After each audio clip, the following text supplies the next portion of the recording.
전능하사 천지를 만드신 하나님 아버지를 내가 믿사오며 그 외아들 우주 예수 그리스도를 믿사오니 이는 성령으로 잉태하사 동정녀 마리아에게 나시고 본디오 빌라도에게 고난을 받으사 십자가에 못 박혀 죽으시고 장사한 지 사흘 만에 죽은 자 가운데서 다시 살아나시며 하늘에 오르사 전능하신 하나님 우편에 앉아 계시다가 저리로서 산자와 죽은 자를 심판하러 오시리라. 성령을 믿사오며 거룩한 공회와 성도와 서로 교통하는 것과 죄를 사하여 주시는 것과 몸이 다시 사는 것과 영원히 사는 것을 믿사옵나이다. 아멘. 아슈레 함께 주일 예배하기 위해서 나오신 여러분 모두를 환영합니다. 앉아 주십시오. 오늘 우리 반가운 손님들이 계십니다. 멕시코에서 선교 사역하고 계신 우리 엄성호 선교사님, 엄마르다 선교사님 같이 오셨습니다. 환영합니다. 그리고 신영학 목사님 두 달에 한 번씩 꼭 오셔서 후배 목사 격려해 주시고 축복해 주신데 신영학 목사님 오셨습니다. 환영합니다. 광고 말씀드립니다. 이번 주 수요일 날은 성경 통독반 휴강입니다. 부흥회 기간인데요. 여러분들 기억하시고 혹시 성경을 읽고 싶으면 집에서 읽으시죠. 이번 주에는 쉬도록 하겠습니다. 내일부터 부흥회 끝나는 토요일까지 특별 새벽 기도를 하겠습니다. 여러분들 좀 많은 분들이 함께 오셔서 이 자리에서 본당에서 갖도록 하겠습니다. 함께 오셔서 부흥회를 위해서도 기도해 주시고 또 특별히 우리 교회의 미래를 위해서 우리 함께 기도하면서 하나님의 음성을 듣고 또 하나님이 주시는 소원을 우리 마음에 담는 그런 시간이 되기를 바랍니다. 그래서 내일 아침부터 기도회 끝나시고 여러분들이 마음껏 자유롭게 가실 수 있도록 아침 식사하고 바로 출근하실 수 있도록 아침 식사도 준비해 놓겠습니다. 여러분 오셔서 함께 기도에 참여해 주시고 교회가 하나로 기도로도 하나로 더불어지는 그런 시간을 여러분들이 협조해 주시면 감사하겠습니다. 주보 사이에 여러분들이 이번 주 부흥회에 관한 전단지 끼워드렸습니다. 금요일 날 저녁에 7시 반, 토요일 아침 7시, 토요일 저녁 7시 반, 그리고 주일날 1부 또 3부 그렇게 해서 전체 5번의 그 말씀 선포가 있습니다. 여러분들 기억하시고 주일 1부 때도 여러분들이 좀 많이 나오셔서 다음 주에 같이 또 말씀으로 더 은혜 나누는 그런 시간이 되었으면 좋겠습니다. 부흥 강사는 이구영 목사님 그리고 여러분들 기억하시고요. 혹시 여러분들 뭐 강사님을 위해서 식사라도 함께 대접하기를 원하시는 분 말씀해 주시면 감사하겠습니다. 그리고 저녁 집회가 끝나면 우리 여성교회원들하고 또 준비되어지는 간식을 준비한답니다. 여러분들 같이 교제할 수 있고 서로 또 부흥 강사님과 같이 사귐의 시간도 갖겠습니다. 여러분들 기억하시고 좀 많은 분들이 오셔서 함께 은혜 나눌 수 있도록 해 주시면 감사하겠습니다. 많은 분들이 우리 한국으로 또 여행도 가셨고 타주로 가신 분들도 많이 계시는데 우리 박영복 집사님이 25년인가요? 25년 만에 브라질에서 미국으로 이민 오시고 25년 만에 처음 이번에 브라질을 다녀오셨습니다. 그래서 많이 이렇게 타신 것 같아요. 타시니까 오히려 더 건강해 보이고 여러분들 갔다 오셔서 이미 사진 보신 분도 있죠? 솔로몬 성전과 똑같은 사이즈의 그 성전을 찍어서 보내고 성지 순례하시면서 보내오신 것 같아요. 여러분들 우리 박영욱 목사님 건강한 모습으로 다시 오셨습니다. 여러분들 위해서 축복해 주시고 또 한 가지 더 우리 배자경 집사님이 몸이 지금 많이 불편하십니다. 지난주 월요일 날 출근하시다가 또 뒤에서 히트한 차에 좀 받치셔서 좀 어려움을 겪고 계시는데 그래도 오늘 이렇게 성가대에 앉아서 같이 봉사하십니다. 우리 배자경 집사님 더 건강해지시고 이 일로 인해서 실망하거나 낙심하지 않고 오히려 더 영적으로 무장되는 소중한 은혜의 기회가 되기 위해서 여러분들이 축복하시고 기도해 주시면 감사하겠습니다. 자, 축복합니다. 우리 같이 찬양하면서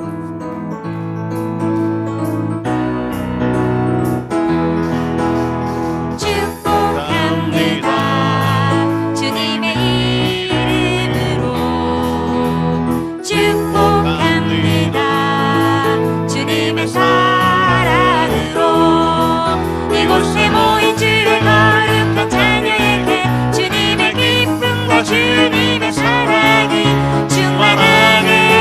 충만하게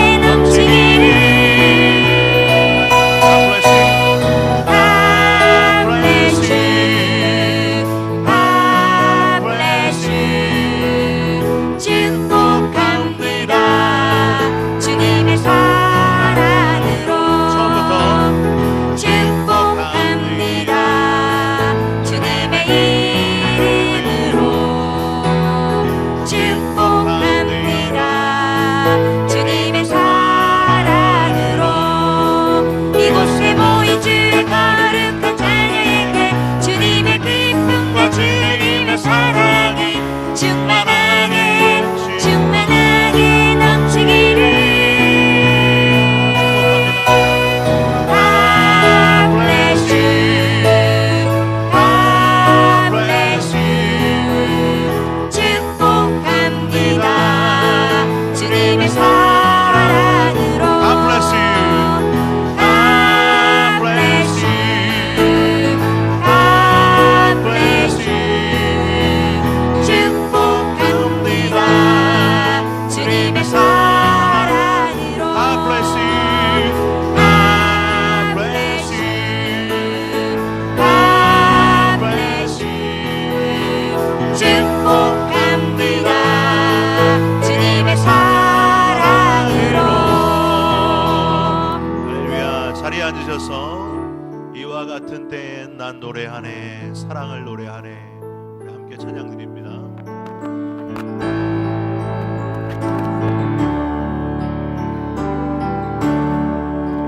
이와 같은 때에 난 노래하네, 사랑을 노래하네. 주님께 이와 같은 때에 손 높이 드네, 손 높이 드네. 주님께 다시 한번 이와 같은 때에 이와 같은 때에 난 노래하네, 사랑을 노래하네. 주님께 이와 같은 이와 같은 때에 손 높이 드네, 손 높이 드네. 주님께 주님 사랑해요. 주님 사랑해요.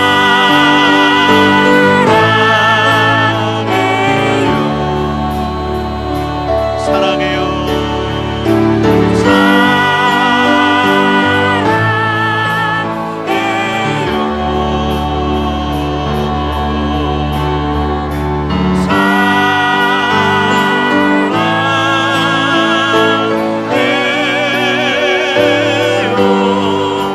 주님 사랑해요.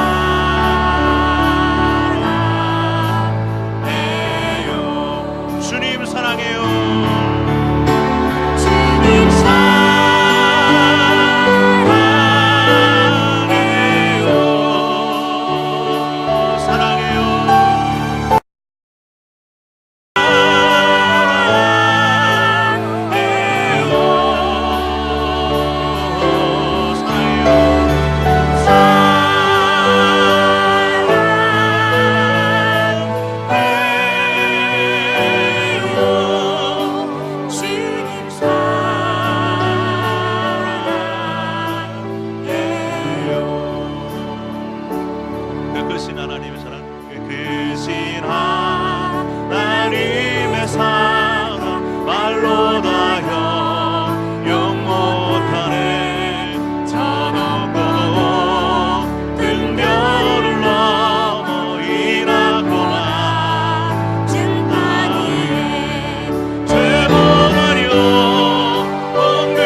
우리 눈을 감고 같이 기도할 때 하나님 크신 사랑을 기억했으면 좋겠습니다. 측량할 수 없는 그 사랑, 독생자 예수 그리스도를 우리에게 보내주신 그 사랑, 죽음으로 끝이 아니라 부활의 소망을 우리에게 허락하신 주님께 감사하면서 오늘 말씀 전하실 목사님 강하게 붙들어 주옵소서. 은혜 받기 위해서 같이 뜨겁게 기도하겠습니다. 하나님 아버지 감사합니다.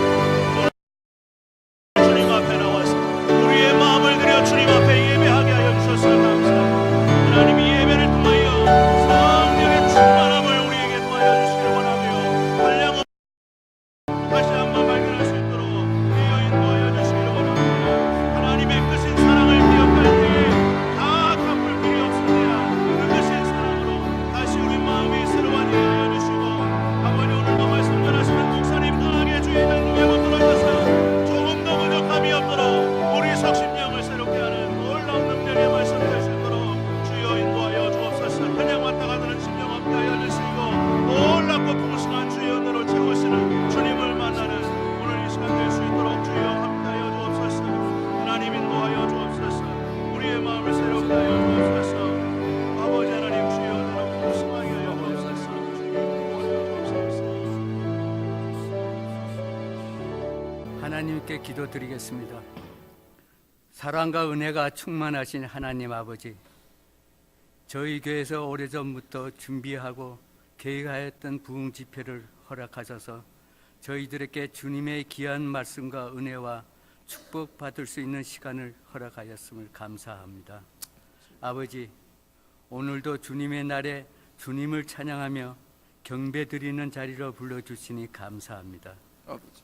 주님을 찬양하는 것이 가장 귀한 일인 것을 깨닫게 하심도 감사합니다. 주님께 특별히 우리 교회를 인도하셨기에 우리는 힘든 역경을 딛고 꿈과 비전을 잃지 않을 수 있었습니다. 주님의 말씀 앞에 항상 순종하며 모든 시련을 연단의 기회를 알고 성도들을 축복하고 칭찬하여 주옵소서. 이 자리에 육신이 건강하지 못해 치유를 구하는 성도님들, 아버지 주님의 놀라운 능력으로 치료해 주시고 그의 믿음대로 이루어지게 하옵소서. 자신의 믿음을 돌아보고 하나님을 의지하며 전적으로 주님께 맡기는 삶을 살게 하옵소서. 아멘. 어려우면 어려울수록 예배를 통해 말씀으로 위로받고 기도 중에 희망의 빛을 보게 하옵소서. 아멘. 우리 교회를 사랑하시는 하나님 아버지, 세상은 이기주의와 황금만능주의로 중심으로 돌아가지만 교회로 모인 저희들을 예수께서 보이신 사랑의 본을 따라 참사랑을 실천하게 하옵소서. 네. 지역사회와 소외된 이웃에게 그리스도의 참된 사랑을 펼치는 일도 잊지 않게 하소서. 저희를 대표하여 아름다운 화음을 준비한 성가대 찬양을 기쁘게 받아 주옵소서. 찬양을 듣는 저희도 은혜의 시간을 되길 원합니다. 주님. 강단에서 선포되는 말씀에 아멘, 아멘 하며 해답하게 하옵소서. 말씀을 전하신 목사님에게 권세와 능력을 주시고 성령께서 충만히 역사하셔서 저희들이 은혜를 받고 돌아가게 하옵소서.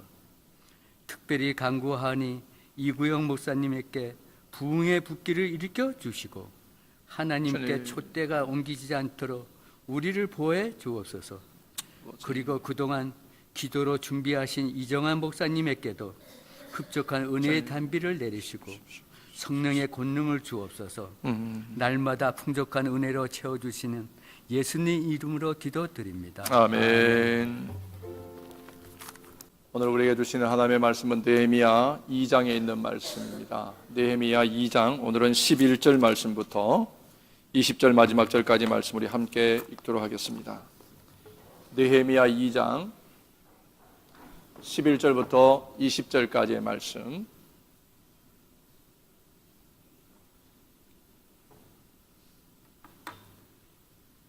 찾으셨으면 함께 읽겠습니다. 내가 예루살렘에 이르러 머무른 지 사흘 만에 내 하나님께서 예루살렘을 위하여 무엇을 할 것인지 내 마음에 주신 것을 내가 아무에게도 말하지 아니하고 밤에 일어나 몇몇 사람과 함께 나갈새 내가 탄 짐승 외에는 다른 짐승이 없더라. 그 밤에 골짜기 문으로 나가서 용종으로 분문에 이르는 동안에 보니 예루살렘 성벽이 다 무너졌고 성문은 불탔더라. 앞으로 나아가 샘문과 왕의 못에 이르러서는 탄 짐승이 지나갈 곳이 없는지라. 그 밤에 시내를 따라 올라가서 성벽을 살펴본 후에 돌아서 골짜기 문으로 들어와 돌아왔으나 방백들은 내가 어디 갔었으며 무엇을 하였는지 알지 못하였고 나도 그 일을 유다 사람들에게나 제사장들에게나 귀족들에게나 방백들에게나 그 외에 일하는 자들에게 알리지 아니하다가 후에 그들에게 이르기를 우리가 당한 공경은 너희도 보고 있는 바라. 예루살렘이 황폐하고 성문이 불탔으니 자 예루살렘 성을 건축하여 다시 수치를 당하지 말자 하고 또 그들에게 하나님의 선한 손이 나를 도우신 일과 왕이 내게 이런 말씀을 전하였더니 그들의 말이 일어나 건축하자 하고 모두 힘을 내어 이 선한 일을 하려 하매 호론 사람 산발락과 종이었던 암몬 사람 도비아와 아라비아 사람 게셈이 이 말을 듣고 우리를 업신여기고 우리를 비웃어 이르되 너희가 하는 일이 무엇이냐 너희가 왕을 배반하고자 하냐 하기로 내가 그들에게 대답하여 이르되 하늘의 하나님이 우리를 형통하게 하시리니 그의 종들인 우리가 일어나 건축하려니와 오직 너희에게는 예루살렘에서 아무 기업도 없고 권리도 없고 기억되는 바도 없다 하였느니라. 아멘.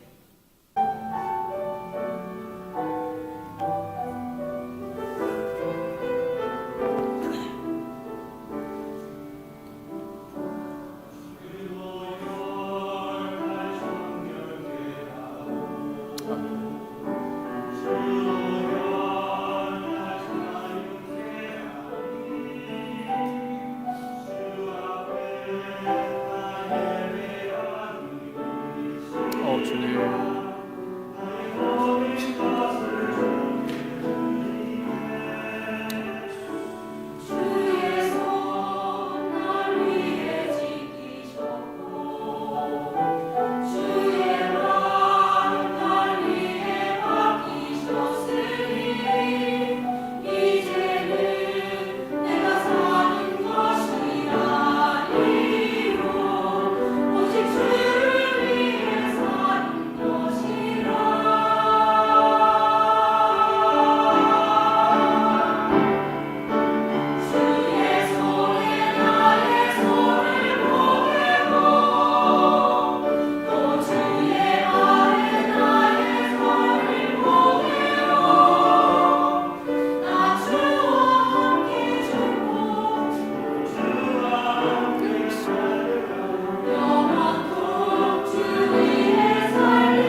여러분 최근에 내가 한 일 중에 참 잘했다 그렇게 생각되는 일이 있으십니까?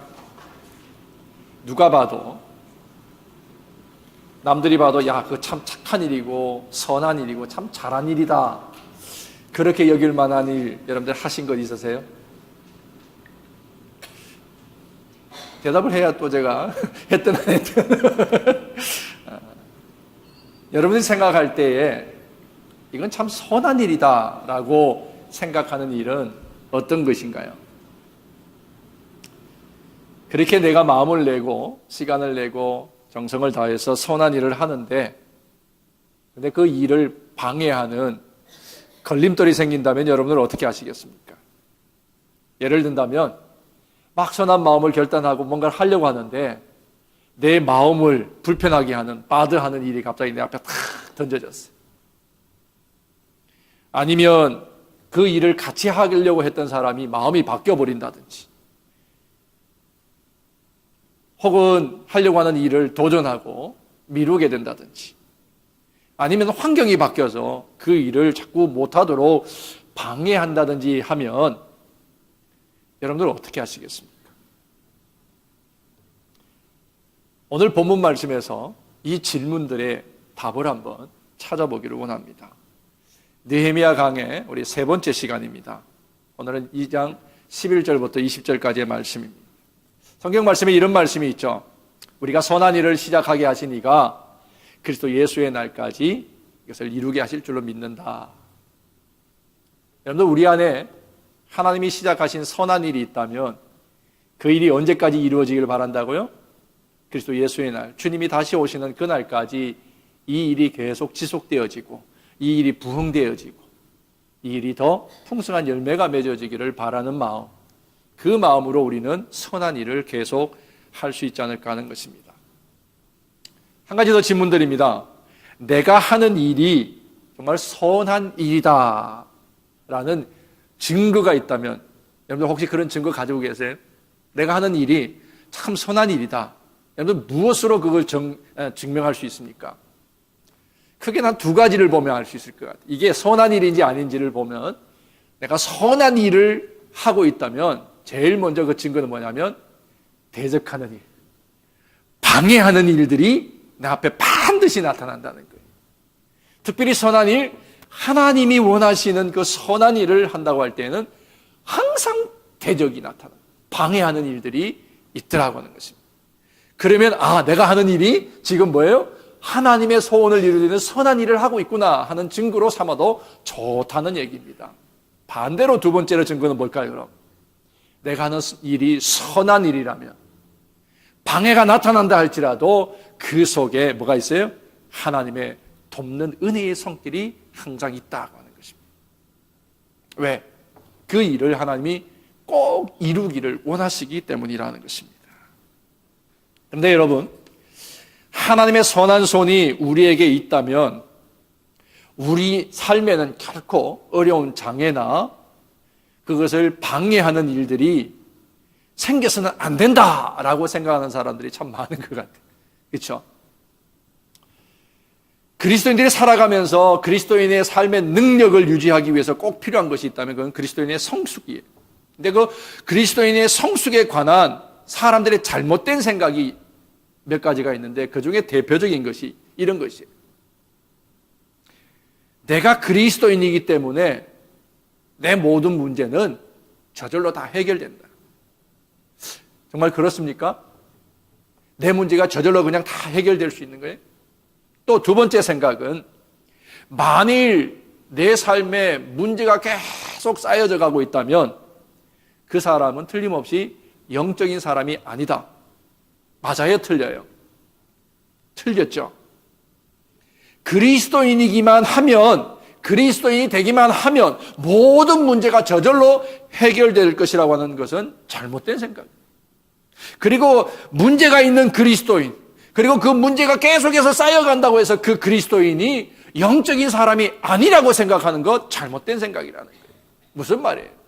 하나님의 택한 사람이고 하나님의 쓰시는 종이라 할지라도 그에게는 문제가 있고 장애가 있고 오히려 그에게는 방해하는 일들이 더 많을 수가 있다는 말씀이에요. 대표적인 예로 우리가 지금 느헤미야를 묵상하고 있습니다.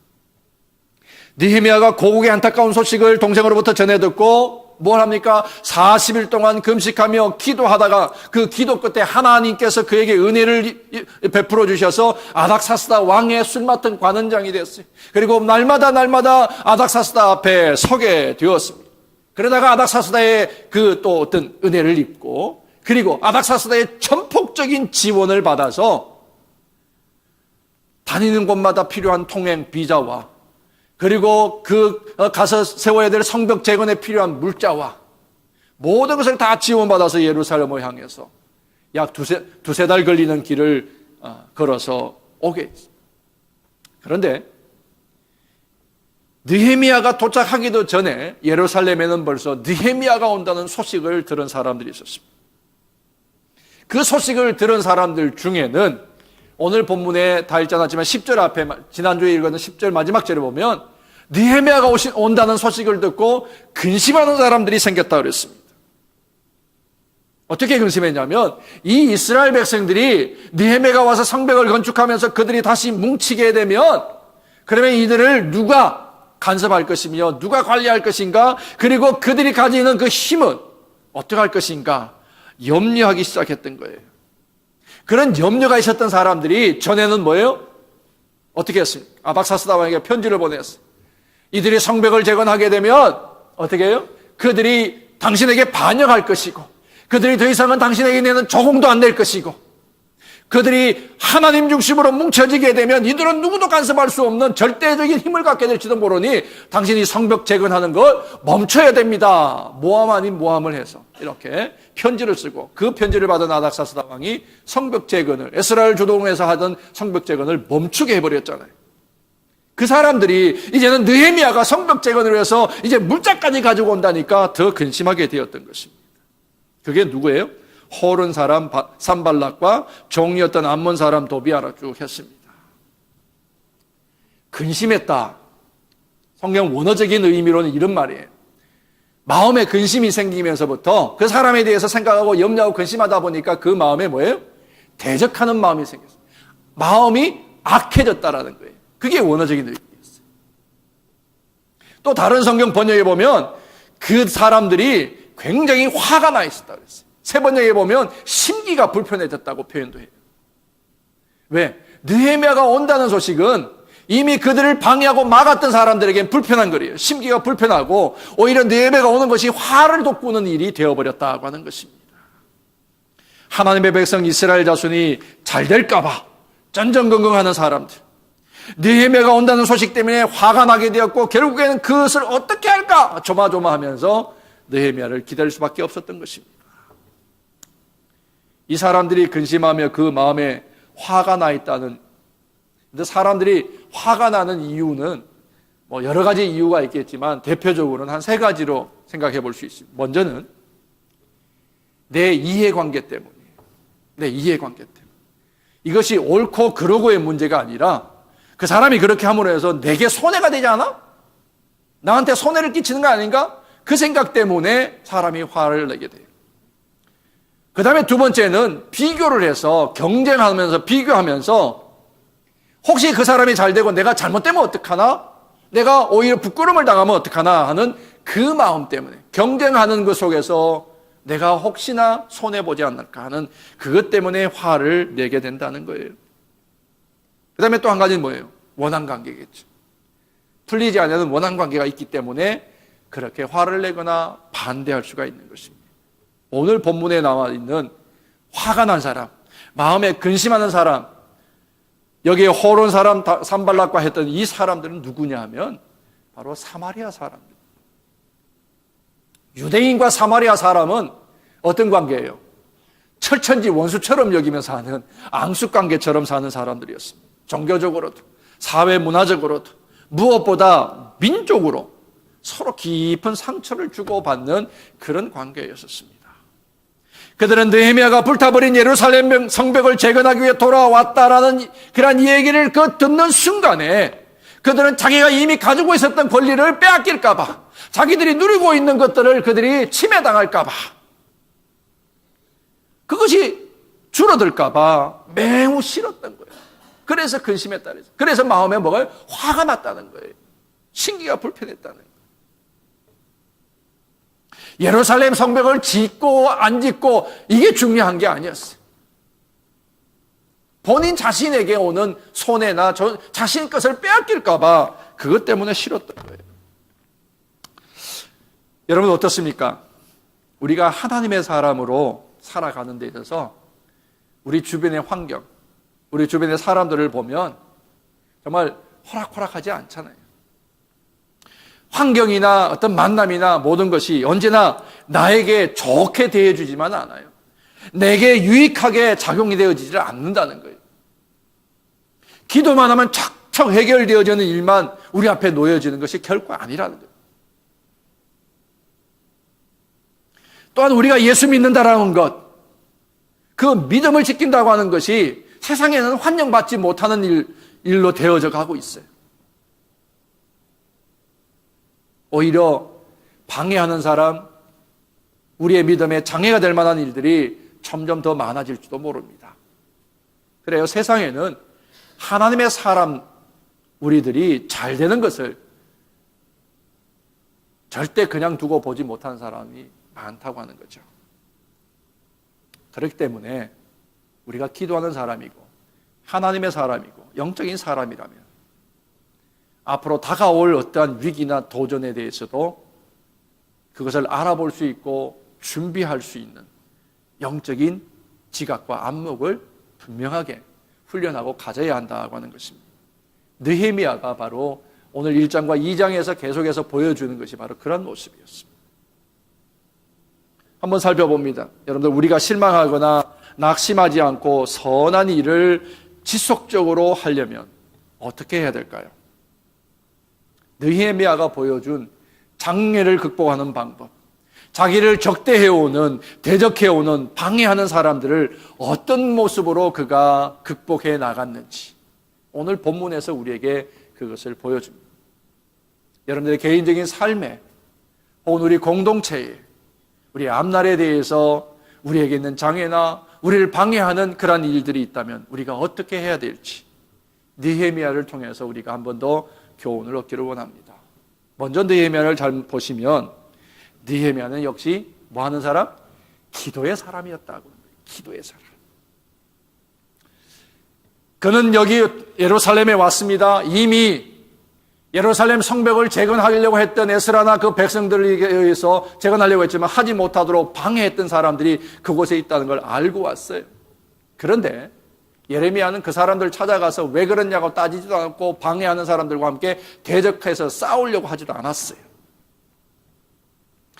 느헤미야가 고국에 오기를 얼마나 소망했습니까? 40일 동안, 넉 달 동안 기도하면서 하나님께 주시는 그 은혜의 손길을 입어서 여러 가지 도움의 손길을 가지고 다 준비해서, 완전하게 준비해서 찾아온 고국 땅이었어요. 기다리고 기다리던 고국 땅이었고 정말 눈물을 흘리며 통곡하며 기도했던 그 고국 땅에 왔어요. 기도하면서 얻은 그 열매를 가지고 왔어요. 그러니 그 마음에 품고 간직했던 그 소원, 하나님이 이루기를 원하는 그 소원을 빨리 풀어헤쳐서 행하고 싶지 않겠어요? 그런데 느헤미야는 어떻게 했습니까? 조급하게 아무것도 하지 않았어요. 조급하게 서두르질 않았다고 하는 것입니다. 도착해서 며칠 동안, 3일 동안, 성경에는 구체적으로 뭘 했다는 얘기가 없어요.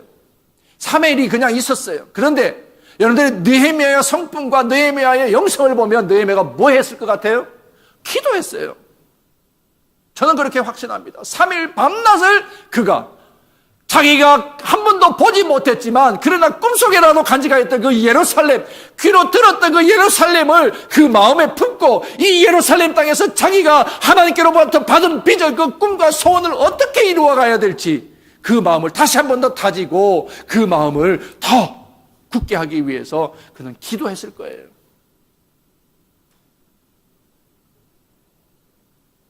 우리가 알아야 되는 것은 바로 이거예요. 우리 안에 소원이 생겼어요.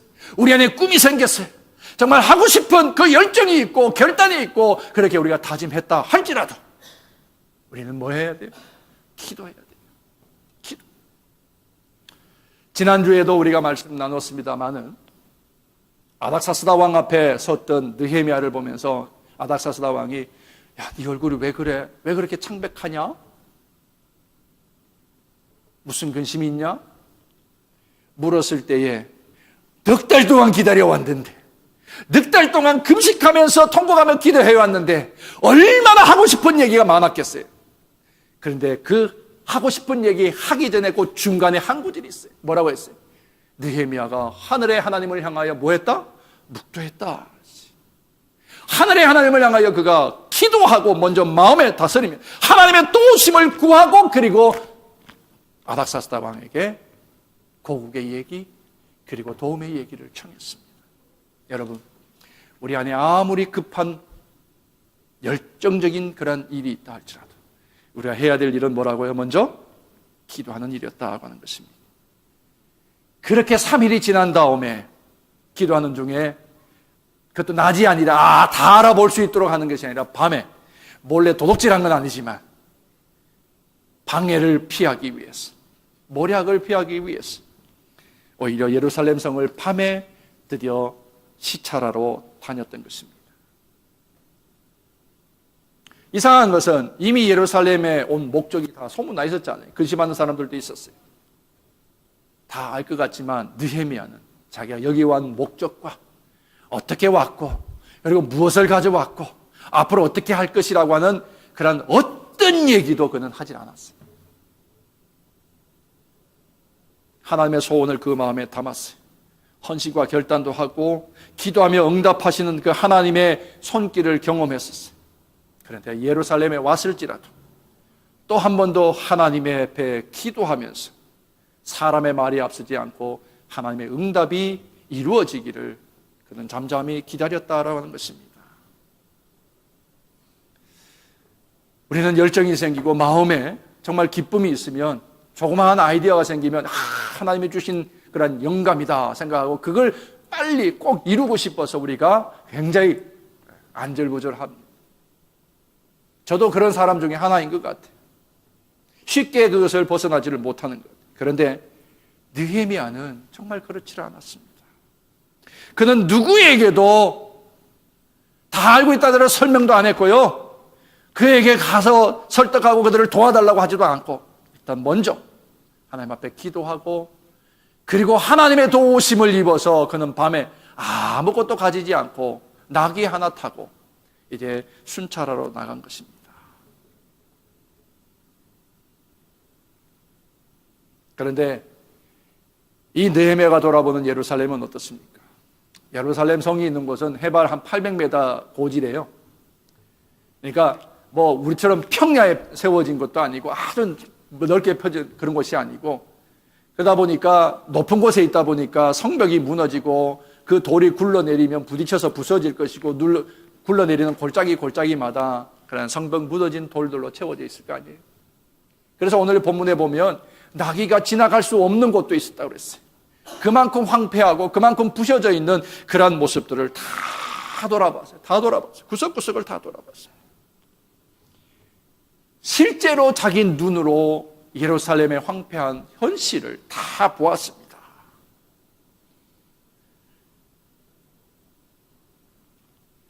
그런데 느헤미야가 본 것은 사실 무너진 성벽뿐만 아니라 아마 그가 느낀 것은 아무것도 할 수 없는 백성들의 그 좌절, 절망. 우리가 해봤는데 방해꾼이 있었고 우리는 가진 것도 없고 우리는 이래야 하니까 더 이상 할 수 없다라고 절망 가운데 있는 사람들의, 백성들의 모습을 아마 느헤미야는 더 안타깝게 보았을지 모르겠습니다. 이렇게 다 돌아본 다음에 아무에게도 알리지 않았지만 이제는 다 시찰이 끝난 다음에 그 예루살렘의 방백, 다시 말하면 지도자들과 함께 만남을 시작합니다. 그리고 서로가 해야 될 일들을 서로 나누면서 비전을 쉐어합니다. 17절 말씀해 보니까 이렇게 돼 있어요. 후에 그들에게 이르기를 우리가 당한 공경은, 요 구절이 굉장히 또 중요해요. 여러분들, 너희가 당한 고난이 아니었어요. 우리가 당한 공경이었어요. 느헤미야는 너와 나의 구분하지 않고 우리 곧 하나님 나라 백성에 대한 공동체 의식을 분명히 하면서만 우리가 당한 공경은 너희도 보고 이미 알고 있는 바라. 예루살렘이 황폐하고 성문은 다 불타버렸다. 어떡할 거냐? 자, 예루살렘 성을 건축하여 다시는 뭐 하지 말자? 수치를 당하지 말자 그랬어요. 백성들 모두에게 말하기 전에 그 예루살렘을 책임지고 있는 방백들에게 우리가 빨리 이 성벽을 재건하여 뭘 당하지 말자? 수치를 더 이상 당하지 말자. 그렇게 그들을 설득했어요.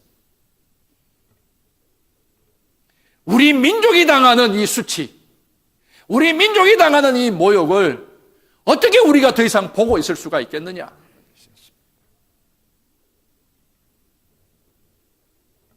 그리고 느헤미야가 다시 한 번 또 백성들에게 말합니다. 그들을 향해서 뭘 호소해요? 애국심. 여러분들, 나라 이런 백성들의 마음, 우린 경험이 없으니까 여기 어른들신들은 많이 계시겠지만 잃어버린 거, 빼앗겨버린 거 다시 찾고 싶은 마음 얼마나 간절하겠습니까? 그래서 성벽을 재건해 보려고도 했고 성전 수르바벨이 와서 성전도 지었고 성벽 세우고 성을 회복하고 싶었지만 제대로 안 됐어요. 그런데 다시 한 번 더 하고 싶은 마음이 전혀 없지는 않을 거예요. 그런데 할 수 없는 자기의 형편을 한탄하고 있는 그런 사람들이었을 거예요. 그런데 그들에게 다시 한 번 더 애국심을 호소합니다. 우리가 수치를 당하지 말자. 수치를 당하지 말자. 언제까지 우리가 외세에 시달리는 백성, 다스림 받는 백성으로 살 것이냐는 거예요. 민족의 자존감, 그것을 다시 되살리자고 호소하고 있는 것입니다. 그런데 무엇보다 느헤미야가 더 중요하게 했던 것은 뭐예요? 하나님이 수치를 당하시도록 내버려 둘 수가 없다는 거예요.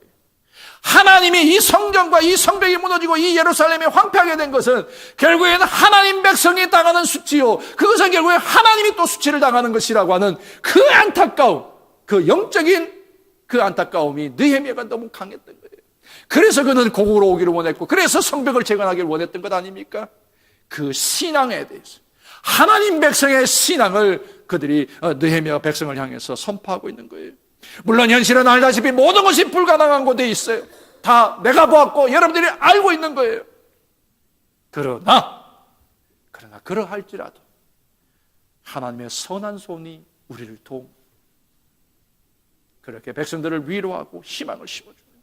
그리고 다시는 수치를 당하지 말자. 근데 중요한 건요, 느헤미야 손에 뭐 있느냐 하는 거예요. 그렇지 않아요? 백성들이 말로 설득하는 것, 이해되는 것 다 좋아요. 그런데 실제로 그 증거가 있어야 백성들이 확실히 알 수 있잖아요. 그래서 18절에 뭐라고 그랬어요? 또 그들에게 하나님의 선한 손이 나를 도우신 일. 어떻게 도우셨어요? 그냥 마음에 답답하고 안타까워 울면서 기도하고 있었는데 하나님이 그에게 비전을 주셨어요. 무너진 예루살렘 성벽을 재건할 그런 소원을 하나님께서 느헤미야 속에 심어주셨어요. 그리고 그들 기다리며 기도하는 중에 하나님께서 느헤미야를 어디로? 아닥사스다 왕의 관원으로 넣으시고 아닥사스다 왕을 날마다 대면하면서 아닥사스다 왕으로부터 하나님이 그 소원을 이룰 수 있도록 지원하는 일까지 하나님이 은혜의 손길이 움직이는 것을 다 보았잖아요. 그걸 지금 백성들 앞에 간증하는 거, 하나님이 이렇게 일하셨어, 하나님이 나를 이렇게 해서 움직여서 보냈다라고 하는 증거를 주는 거예요. 그뿐만 아니라 하나님이 하셨을 뿐만 아니라 아닥사스다 왕이 나에게 통행하는 일들을 위해서 통행증을 주었고, 그리고 나를 보호해주기 위해서 군대 장관과 군대까지 보내줬고, 이제 이 성벽을 건축해서 이렇게 많은 물자까지 우리에게 지원이 됐어. 그러니 우리가 이제는 두려워할 게 뭐 있냐? 일어나! 우리가 성벽을 재건하고 이 수치를 극복하자는 거예요. 성벽이 회복하는 것은 그냥 하나의 집을 새로 짓는 것이나 돌을 세우는 것이 아니라 그것은 바로 하나님 나라 백성으로서의 자존감을 세우는 것이고 하나님께 무너졌던 하나님의 영광을 회복하는 것이었어요. 이 느헤미야가 초점했던 것은 바로 거기 있었어요. 성벽 재건은 사람 눈에 보이지만 그로 인하여 이루어질 하나님 나라의 회복과 하나님 백성들의 자존감과 그로 인하여 누리게 될, 돌아가게 될 하나님의 영광을 목적으로 했다는 것이었어요. 그렇기 때문에 느헤미야는 이 험한 일들을 정말 기쁨으로 감당하기를 원했다고 하는 것입니다. 사람이 혼자 하면 힘들지만 둘이 하면 절반이, 우리가 여럿 뭉치면 삼겹줄도 끊을 수 있다, 성경을 했습니다. 여러분, 우리가 마음을 하나 하고 꿈을 같이 나눈다면 우리는 엄청난 변화를 우리가 주도할 수 있을 줄로 믿습니다. 여러분, 저나 여러분들에게 우리 공동체를 향해서 하나님이 주시는 꿈과 기대가 같아지기를 원합니다. 그것이 하나님 나라의 회복이고 하나님 나라의 확장이고 한 생명을 찾기를 원하시는 하나님의 간절한 소망이 우리 안에서 끊임없이 부응할 수 있기를 주의 이름으로 간절히 축원합니다. 그런데요, 사람이 이런 일이 꿈이 있고 소원이 있어도 많은 사람들이 이런 이유를 대요. 나는 나이가 많이 들어서 힘들어. 젊은 사람이 해야 돼. 나는 돈이 없어서 가난해서 못해. 나는 너무 바빠서 못해. 여러분, 이거는 이유가 아니죠. 하나님을 향한 마음이 있다면, 그런 결단만 있다면 마음이라도 나누고, 마음을 나눠서 말로 서로 격려해주고 세워주는 일들이라도 같이 해야, 그래야 그 공동체가 건강하게 그 꿈을 이룰 수가 있지 않을까 하는 것입니다. 오늘 여기 예루살렘에 있는 사람들, 연세 많으신 분도 있었을 것이고요, 모두가 다 가난했고요, 아무도 권세가 있는 사람이 없었어요. 그런데 그들이 느헤미야로부터 받은 하나님의 그 음성과 하나님의 비전을 그들이 마음에 공유하기 시작하면서부터 그들 안에 부흥이 일어났어요. 부흥이 일어났어요. 사람이 먹을 것이 없어서 망하는 것이 아니라 꿈과 기대와 소망이 없어서 망하는 거 아니겠습니까? 사랑하는 성도 여러분, 여러분의 마음에 하나님의 나라를 향한 마음을 더 분명히 세우시기를 바랍니다. 세상에서 무너져버린 하나님의 나라를 회복하는 일을 위해서, 하나님이 찾으신 한 생명을 찾아 돌아오는 일들을 위해서 저와 여러분들의 마음을 하나님 앞에 드릴 수 있기를 간절히 부탁합니다. 그런데 언제나 거기에는 방해와 장애가 있어요. 혼자서는 극복하기 힘들어도 함께하면 그 장애와 그 방해를 충분히 이겨나가게 될 줄로 믿습니다. 우리를 가로막는 것이 무엇일까요? 물질일까요? 사람일까요? 그 어떤 장애와 방해, 그거는 아무것도 아니에요. 잠시 있다 없어질 것이에요. 오늘 20절 말씀에도 방해꾼이 있다고 그랬어요. 그런데 그들에게는 권리도 없고 그들이 하는 것도 계속 되어질 수도 없고 결국엔 멈춰설 수밖에 없다라고 느헤미야가 말했어요.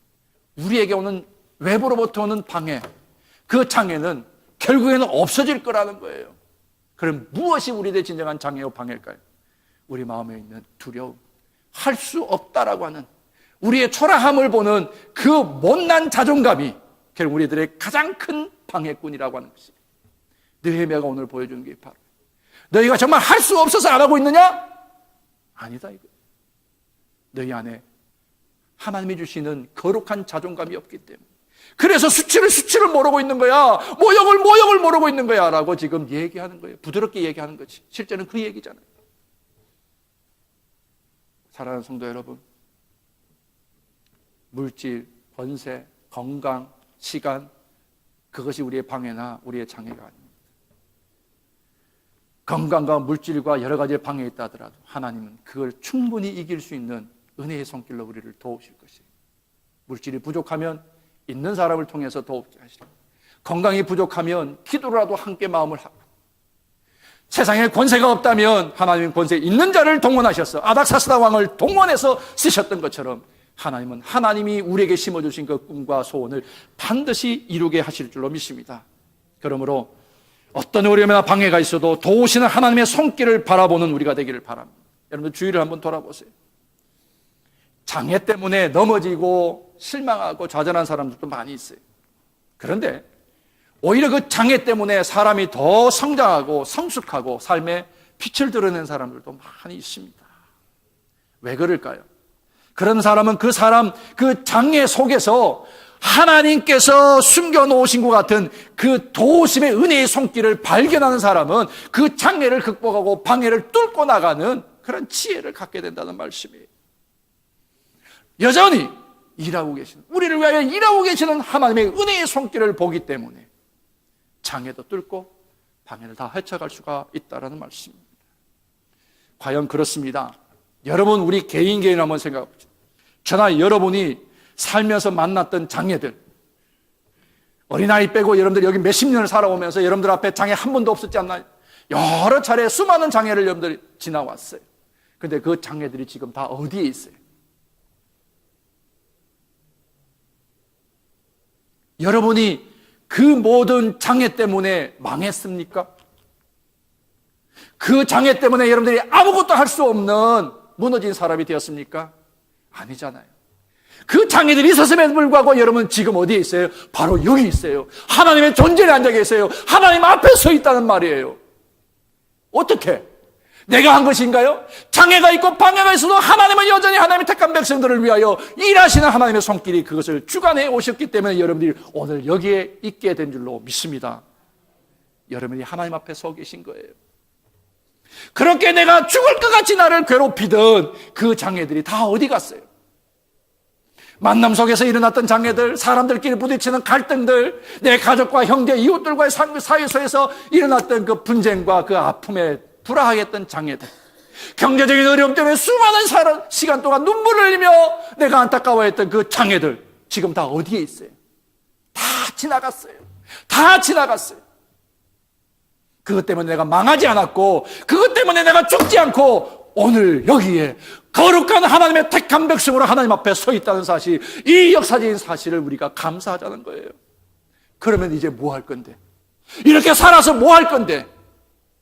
예루살렘이 무너졌고 황폐하게 되었을지라도 여전히 하나님은 남겨진 자를 통해 하나님의 꿈을 이루기 위해서 예루살렘 백성을 여기 남겨놓지 않았어요? 왜 남아있었느냐는 거예요. 바로 이때라는 거예요. 이제 성벽을 재건하고 성전을 회복하고 우리 신앙을 회복해서 수치를 당하지 말고 하나님의 영광을 다시금 드러낼 민족으로 다시 우뚝 일어서자는 거예요. 이것이 느헤미야의 비전이었어요. 여러분들 어른들 이런 말씀 많이 하더라고요. 사람들에게 죽으라는 법은 없더라, 이런 말씀 많이 하죠. 들어보셨죠? 이 말이 언제 나오는 말이에요? 정말 겪고 어려운 일들 다 겪은 다음에 나와보니까 참 사람 죽으라는 법 없더라 하는 말 하시잖아요. 지나고 나면 추억이 되기도 하고, 지나고 나면 소중한 삶의 밑거름이 될 수 있는 삶의 자양분이 되는 것들, 저나 여러분들이 겪어온 수많은 장애와 어려움의 문제들이었습니다. 근데 그거 지금 우리 앞에 있지 않잖아요. 있지 않잖아요. 그걸 극복하고 여기 와 있잖아요. 하나님의 도움의 손길이 있었기 때문에.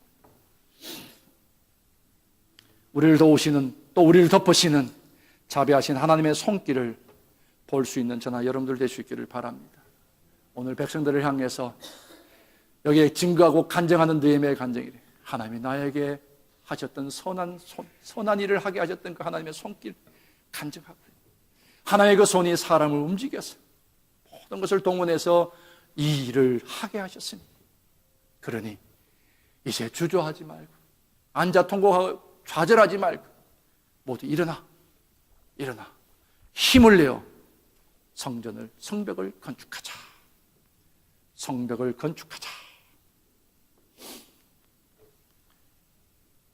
내가 가정을 책임지는 가장이든지, 한 기업을 이끌어가는 사업하시는 분이든지, 아니면 한 공동체를 짊어진 지도자이든지, 아니면 사역을 맡은 청직이든지, 앞에 놓인 장애를 보고 두려워하지 말고 그 속에서 우리를 돕기를 원하시는 하나님의 은혜의 손길을 바라보시고 두려워하지 말고 하나님이 나를 감화하게 하시고, 그래서 나로 하게 하신 그 하나님의 거룩한 사명 앞에 충성된 자로 모두 설 수 있기를 주의 이름으로 축원합니다. 20절 마지막 절 이런 말씀. 내가 그들에게 대답하여 이르되 하늘의 하나님이 우리를 어떻게 한다? 형통케 하실 것이다. 하나님이 우리를 형통하게 하실 것이니 우리가 어떻게 해요? 그의 종된 우리가 일어나 힘을 내어 건축하자 하는 말씀입니다. 사랑하는 성도 여러분, 개인적으로 당하는 어려움이나 방해나 문제들, 이제는 그것이 나의 문제가 아니라 하나님께서 하나님이 문제이고 하나님이 해결하실 문제임을 우리가 믿고 하나님이 주시는 은혜의 손길을 발견하며 우리 안에서 위로와 능력을 가지시고 담대하게 하나님의 소원을 이루어드릴 수 있는 주의 백성들 될 수 있기를 주의 이름으로 부탁합니다. 이제 준비하는 찬양 함께 같이 찬양합니다. 주님 손잡고 일어서세요. 우리 가사를 곰곰이 생각하시면서 함께 찬양하겠습니다.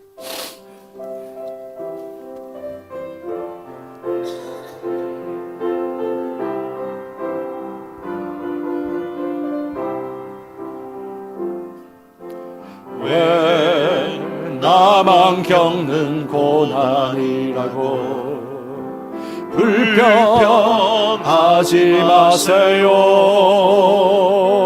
고난의 뒤편에 있는 주님의 주실 축복 미리 보면서 감사하세요. 왜 나만 겪는 고난이냐고.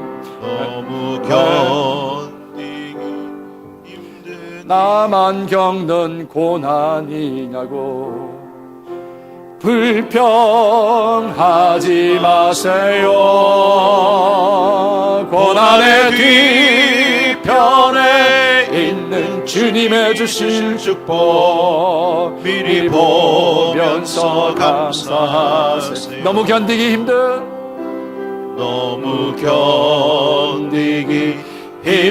지금 이 순간에도 주님이 일하고 계시잖아요.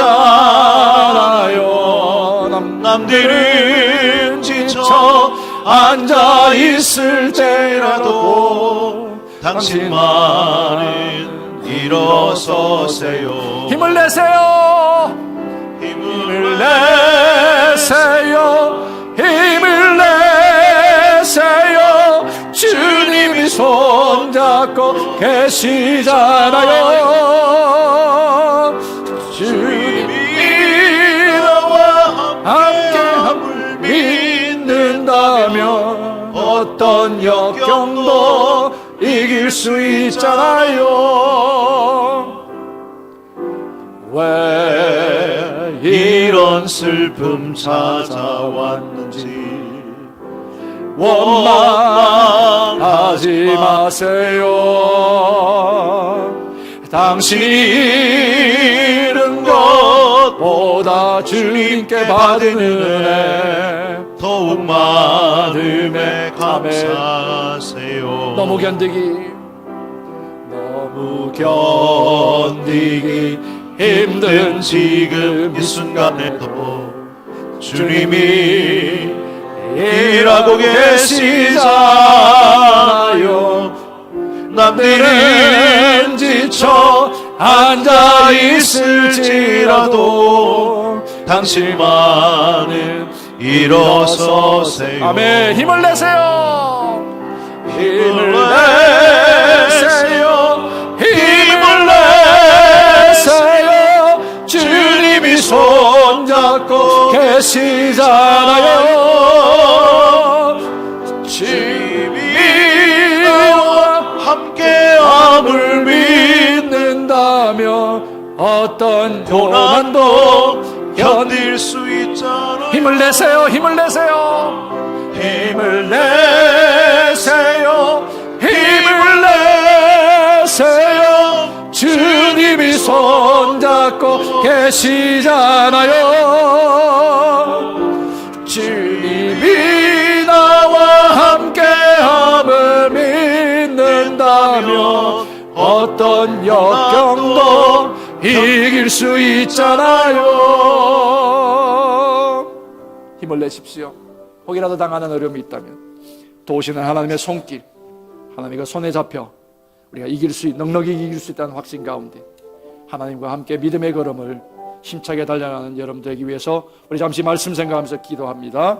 하나님, 오늘도 우리로 하여금 이 은혜의 자리, 하나님의 임재가 가득한 이곳에 있게 하시고 우리를 덮으시며 우리를 만지시며 우리를 치유하시고 우리를 회복하게 하시고 우리를 충만케 하시고 우리를 능력 있게 하시고 우리를 온전케 하시며 우리로 하여금 달려갈 힘과 위를 얻게 하시고 오늘도 그렇게 우리를 세우시는 하나님 앞에 서게 하시니 감사합니다.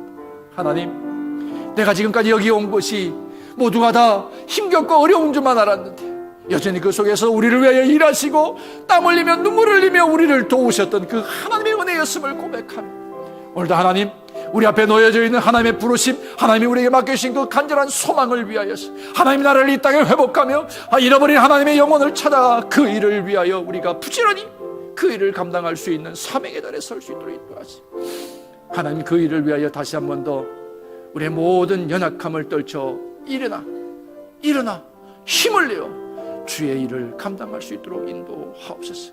하나님, 우리의 형편, 우리의 환경 돌아보면 할 수 없습니다. 그러나 하나님의 은혜의 손길, 도우시는 은혜의 손길이 있으며 하나님이 주신 소망이요 하나님이 우리에게 원하시는 그 뜻이, 그렇게 하나님 도우심의 손길을 통하여 이루실 이 위대한 꿈, 그 이루어야 오늘 우리를 남겨놓으신 줄 믿습니다. 하나님, 더 이상 하나님의 영광을 가리지 아니하도록 우리가 복음을 전하며 하나님의 나라를 더 굳게 세우며 하나님의 은혜에 갈급해하는 영혼들이 될 수 있도록 오늘도 하나님의 은혜와 능력으로 하나님의 영으로 우리를 충만케 하시고 우리를 새롭게 하여 주시옵소서. 달려갈 길 달려가게 하시고 그 기쁨, 달려간 중에 기쁨이 있고 그 가운데 치유가 있고 회복을 경험하는 은총의 시간들 되게 하옵소서. 예수님 이름으로 기도 올리옵나이다. 아멘. 이제 준비하신 예물 하나님 앞에 봉헌하시겠습니다.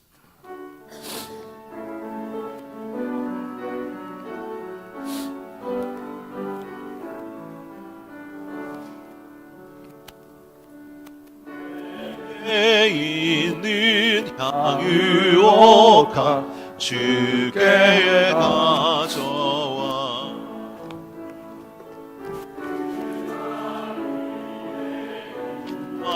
주고 깨드립니다.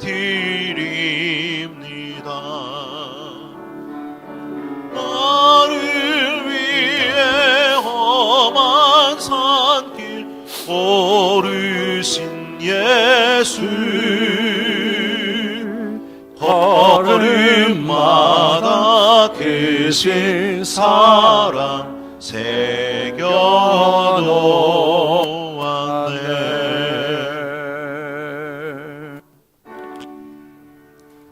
내게 있는 모든 것을 아낌없이 드리네. 사랑하고 의지하며 주만 따라 살리라. 주께 드리네. 주께 드리네. 사랑하는 그 주 앞에 모두 드리네.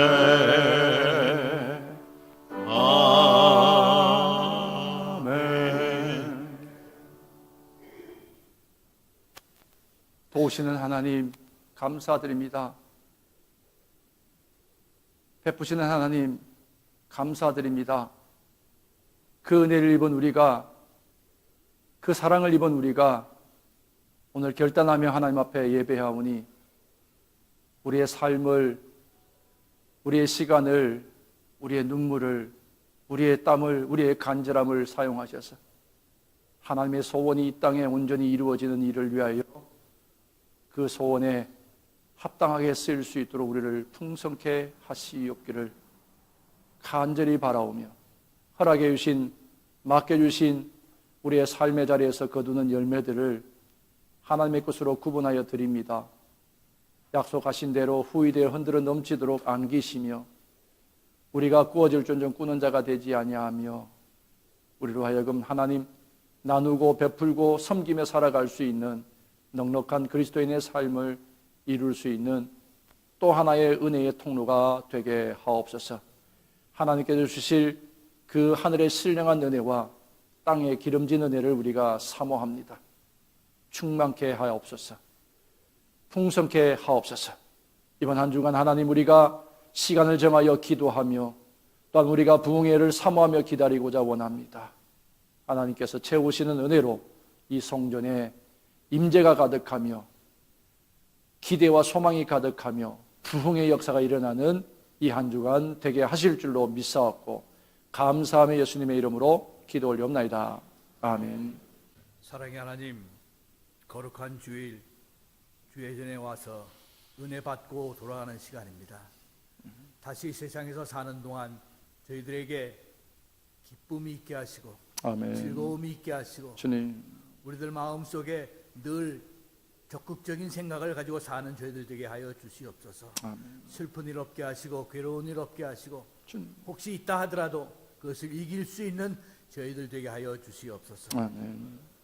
그리고 밖에 나가서 이웃에게 좋은 것을 행하는 당신의 귀한 자녀들이 되게 하여 주시옵소서. 아멘. 지금은 우리 주 예수 그리스도의 은혜와 하나님 아버지의 무한하신 사랑하심과 성령님의 감동 감화 역사하심이 예배를 마치고 돌아가는 당신의 귀한 자녀들 머리 위에 지금부터 영원까지 함께 하시기를 나사렛 예수의 이름으로 축원하옵나이다. 아멘. 아멘.